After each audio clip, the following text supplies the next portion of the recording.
Hi, so I thought I'd make this real quick for the breast um, implant illness of the Carolinas page. I had my explant done on the 23rd of March with Dr. DeFranzo in Winston-Salem. He is the same plastic surgeon who put in my implants back in 2007, and he made me feel very comfortable, and I really liked him, and he's very meticulous, and he does a wonderful job, and his staff is fantastic. um, when I left surgery that day, this is pretty much the same setup I had. It's just like a little tube top that they provide. He did have the drains safety pinned right around this area. I don't want to show too much here, but you can see where the drains are coming out of there. I chose to purchase a belt from Amazon that holds my drains. And let's see if I can, I'll stand on my kid's little potty to show you this.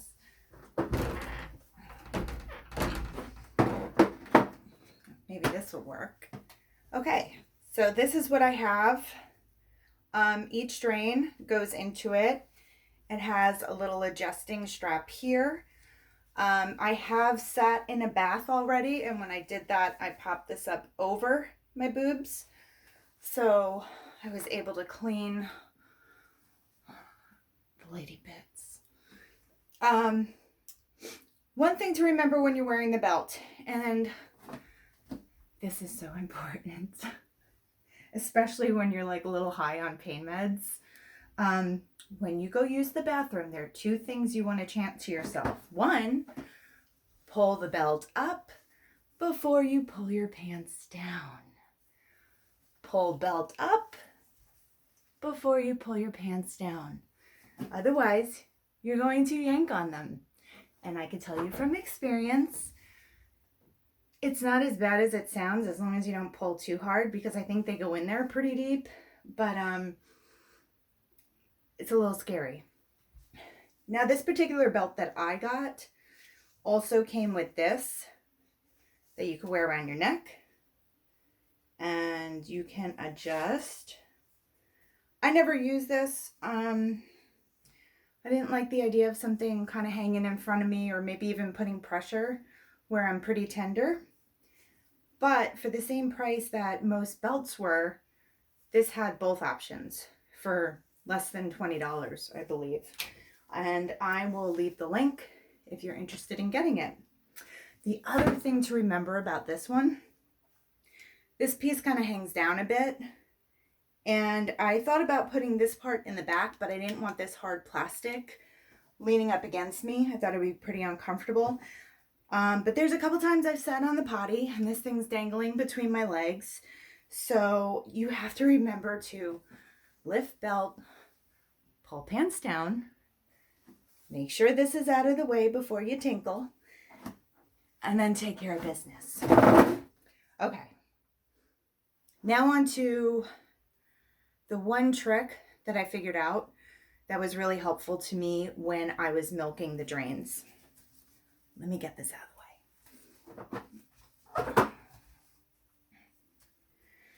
So what I'll do is, to get a little better visual here, I'll just tuck this. I should have stayed on the stupid bench.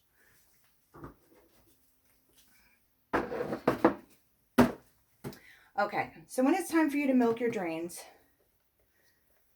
you're going to take it out. This is what it looks like. These are not nearly as big a deal as you think they are. This is okay. You're going to get through this. First thing you do is you release that pressure. They're going to give you a cup like this. You pour it in there. Then you squeeze it nice and tight. And you plug it back up. And that creates a suction. Now you can see that I have a little bit of fluid in here. When I was in the hotel room the day after surgery, I was doing this number, and I have like really sweaty hands, and I felt like I was like sticking and pulling too hard. So the first night, I used a little bit of moisturizing oil. Now I had castor oil because I use it on my face to moisturize and my eyebrows and eyelashes.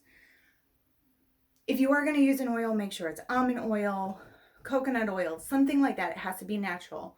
Just think back to those high school health ed classes where they were like, don't use Vaseline and condoms. It will break down the rubber. Don't use that. But I found the best lubricant to really just slide your hands down and make it easy. Foaming hand soap. Let me show you this. And I just do a pump. I go like this and watch. No problem. And you're not tugging, you're not pulling. Everything's all good. So you actually squeeze closer to the body, run your finger down, release this, and you'll see the contents of this drain moving towards the bulb because that suction was created. So you don't have to get the full length. And notice my mobility is a lot better because I've had these for over a week now. I'm healed up really well. But you just do a little pinch, slide down with some of that foam soap, release, and it will begin to suction those parts that are way up there. And sometimes you'll see little, what looks like clots and other more like fibrin materials. And that's about it. But that was probably the best tip. This is also very important if you're going to use a belt. When I put them back in, first I put the bulb all the way in there.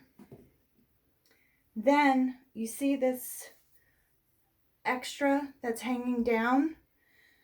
You want to tuck this in there as well. I have had this catch on drawer pulls and such, and it's not pleasant. So just that part that's hanging down, I just grab it. And I also put it in the pocket. I bring that flap over. And this extra piece, leave a little bit of slack and make sure it's coming out the side that runs in the direction that your drain is. I've accidentally had it come out this side when I was a little loopy and not really paying attention. And once I twisted or moved my body, there was a tugging sensation that was really unpleasant. So make sure you don't have too much slack. I don't know what I did here. They're coming out the side that leads to the drains. And I think that's about it. I'm sure I'll remember something as soon as I shut this off. But to all you ladies that are going to DeFranzo, he's absolutely wonderful. I really, really like him. I would even recommend him to people that were still convinced that they wanted implants, because sometimes people have to make their own mistakes, and that's okay. But I'll leave the links for this belt, and happy surgery, happy recovery. And if you have any questions, just let me know. Thanks.